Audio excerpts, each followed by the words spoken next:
Hello dear friends, welcome to brain booster study. Friends, यहाँ पे आज हम पढ़ने वाले हैं विकास की अवधारणा, कंसेप्ट ऑफ डेवलपमेंट के बारे में, जो कि ये बहुत महत्वपूर्ण चैप्टर है और यहाँ से क्वेश्चंस बनते हैं। तो चलिए एक एक करके क्वेश्चंस की बात करेंगे और उसकी डिटेल में भी जानेंगे। तो सबसे पहले हमारे वीडियो को लास्ट तक देखिएगा, स्किप बिल्कुल ना करिएगा। अगर स्किप कर देंगे वीडियो तो फ्रेंड्स आपको समझ में नहीं आएगा क्वेश्चन सारे। तो चलिए फ्रेंड्स स्टार्ट करते हैं। क्वेश्चन यहाँ पे पहला है कि विकास आमतौर पर सिर से पैर तक होती है। विकास के किस सिद्धांत को डैश कहते हैं? ए है यहाँ पे द्विपक्षीय से एकपक्षीय, विशिष्ट से सामान्य, समीप दूराभिमुख, मस्तिष्क अधोमुखी। तो यहाँ पे जो हमारा ये कहा जा रहा है कि जो विकास होता है वो आमतौर पर ये सिर से लेके पैर तक होता है। तो इस विकास के सिद्धांत को हम क्या कहते हैं? मस्तिष्क अधोमुखी सिद्धांत कहते हैं। नेक्स्ट क्वेश्चन की बात करते हैं। यहाँ पे अगला क्वेश्चन है, एक पेंसिल को पकड़ना डैश कौशल का उदाहरण है, जबकि फुटबॉल को धकेलना डैश कौशल का उदाहरण है।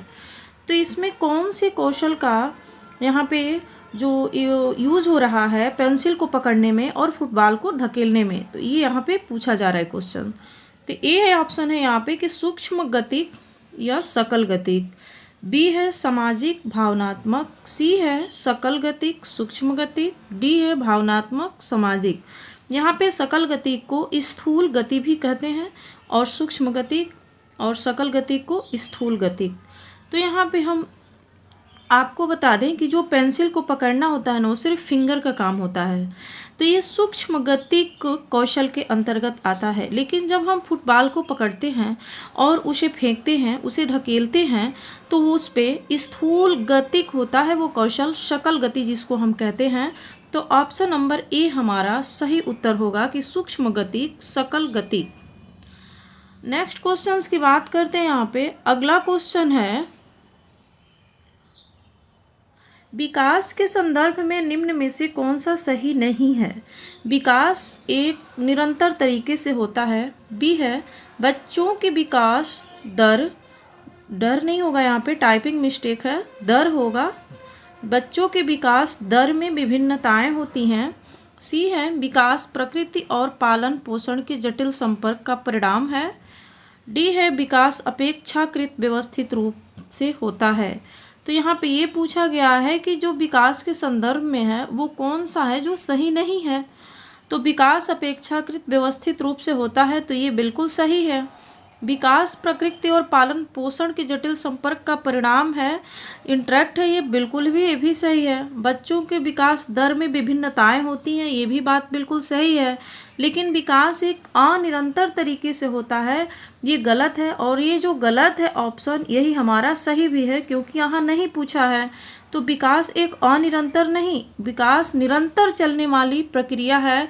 तो हमारा यहाँ पे option number A correct answer होगा कि विकास एक अनिरंतर तरीके से होता है। अब हम नेक्स्ट क्वेश्चन की बात करते हैं। यहाँ पे अगला क्वेश्चन है, निम्नलिखित में से कौन सा घटक सामाजिक सांस्कृतिक घटकों की श्रेणी में आता है जो विकास को प्रभावित करता है? ए है स्कूली माहौल, बी है तंत्रिका संबंधी विकार, सी है जैविक प्रवृत्तियाँ, डी है आनुवांशिक बनावट। तो यहाँ पे जो सामाजिक सांस्कृतिक घटक की बात हो रही है ना, इसमें सबसे पहले समाज में जो आता है वो आता है स्कूली माहौल, स्कूल आता है, मीडिया आता है, पत्र पत्रिकाएं आता है। तो फ्रेंड्स यहाँ पे स्कूली माहौल ऑप्शन नंबर ए हमारा करेक्ट आंसर होगा। हमारे चैनल को लाइक करिए, शेयर करिए और फ्रेंड्स सब में ग्रुप में ज़्यादा से ज़्यादा शेयर करिए फ्रेंड्स।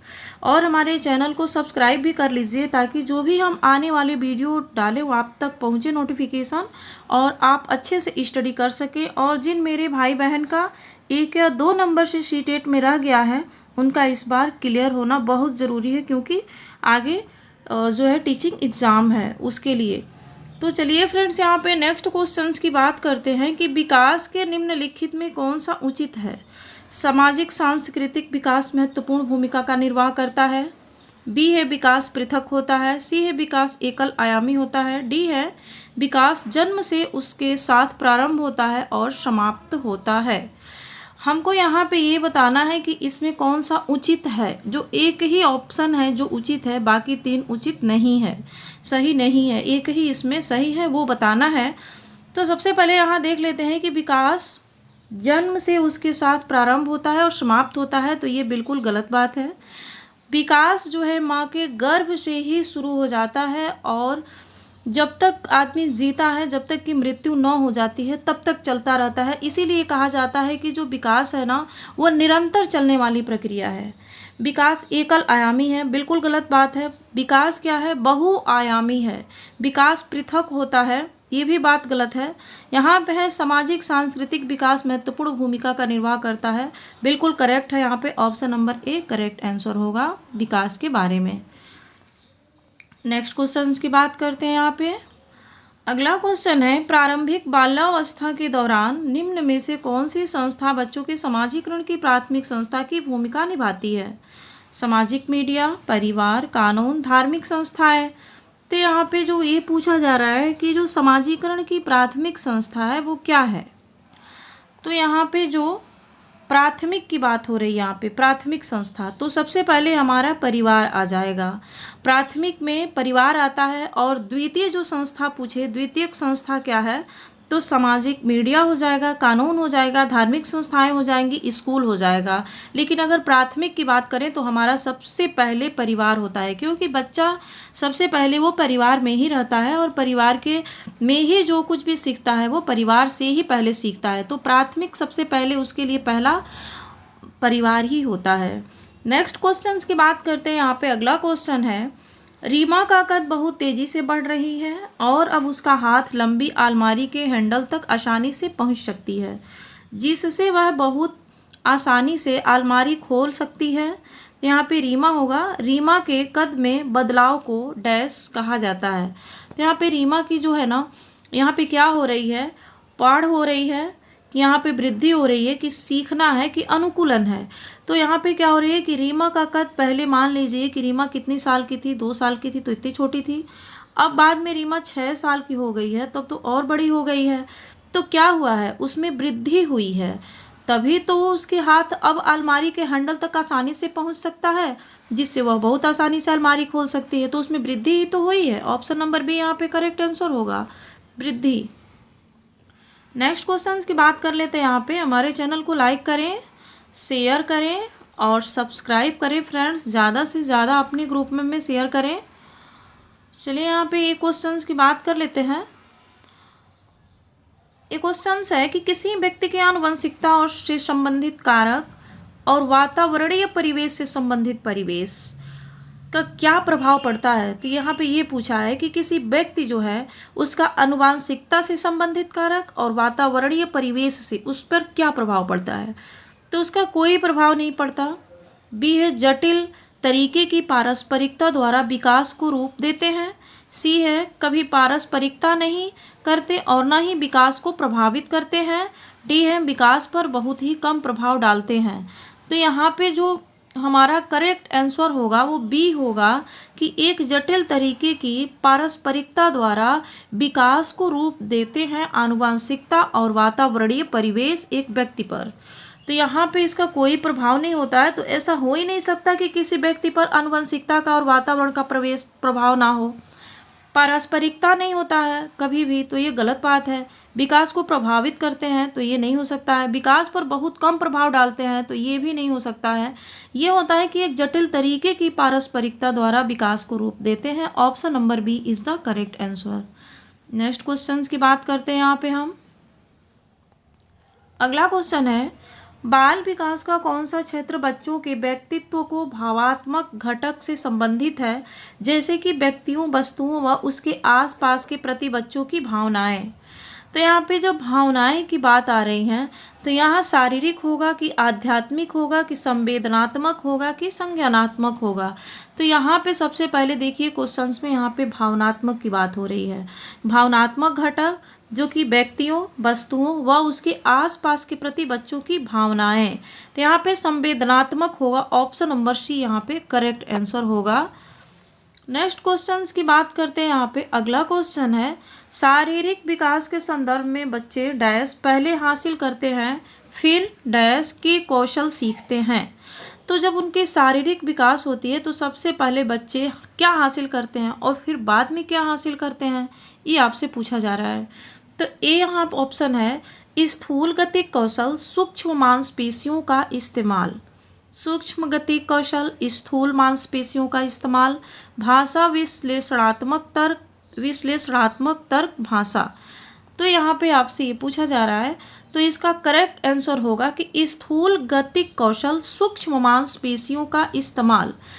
सपोज दैट मानिए आपके घर में कोई छोटा बच्चा होगा, अगर उसको आप पेन या पेंसिल दे देंगे तो वो इतने अच्छे से पकड़ के लिखेगा नहीं, लेकिन उसको आप एक बॉल दे दीजिए तो वो आसानी से उसे पकड़ लेगा, क्योंकि दोनों हाथ से पकड़ना होता है। वो बड़ा बॉल पकड़ सकता है लेकिन आपके पेंसिल नहीं पकड़ पाएगा वो, या पेन नहीं पकड़ पाएगा। तो यही होता है कि सबसे पहले बच्चे स्थूल गतिक कौशल का विकास होता है, फिर सूक्ष्म मांसपेशियों का इस्तेमाल करता है वो। ऑप्शन नंबर ए यहाँ पे करेक्ट आंसर होगा। चैनल को लाइक सब्सक्राइब करते जाएं फ्रेंड्स, ज़्यादा से ज़्यादा शेयर करें और सब्सक्राइब तो बिल्कुल करना ना भूलें। विकास के संदर्भ में कौन सा कथन सही है, ये आपका अगला क्वेश्चन है। तो ए है यहाँ पे विकास केवल पर्यावरणीय कारकों पर निर्भर करता है, बी है विकास केवल आनुवांशिक कारकों पर निर्भर करता है, सी है विकास कम समय के लिए होने वाला अस्थायी परिवर्तन है, डी है विकास समग्र व्यवस्थित रूप से निरंतर होता रहता है।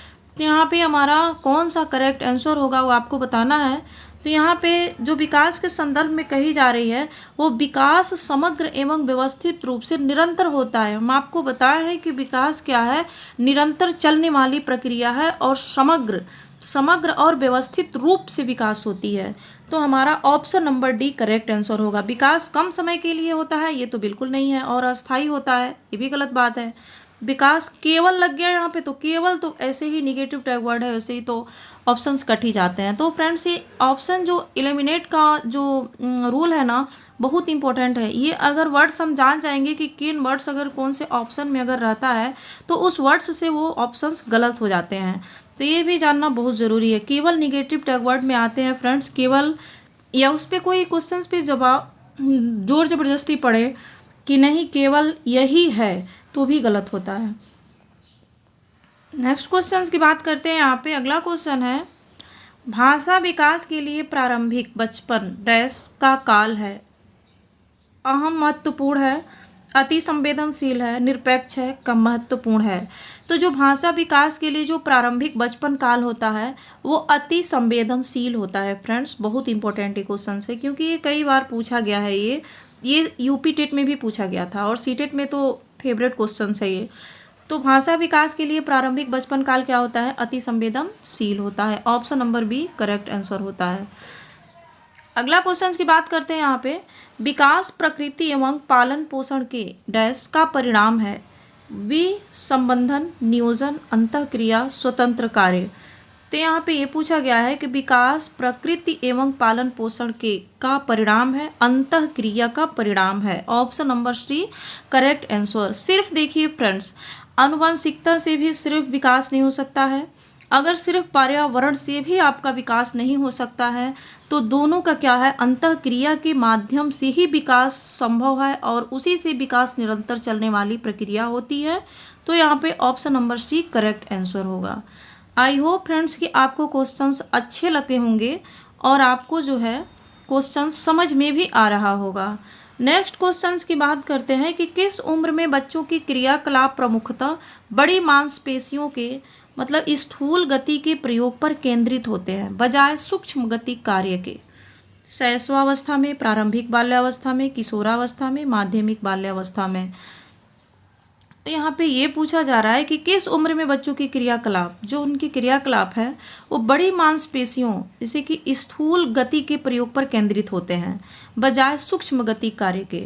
तो वो होता है फ्रेंड्स किशोरावस्था, क्योंकि इसमें बच्चा क्या होता है कि बड़ा हो जाता है तो इसमें जो है किशोरावस्था में क्या होता है कि बड़ी मांसपेशियों को, जैसे कि अपने अच्छे तरीके से हाथ और पैर का भी इस्तेमाल करता है, स्थूल गति का प्रयोग कर लेता है बजाय सूक्ष्म गति कार्य के। ऑप्शन नंबर सी यहाँ पे करेक्ट आंसर होगा।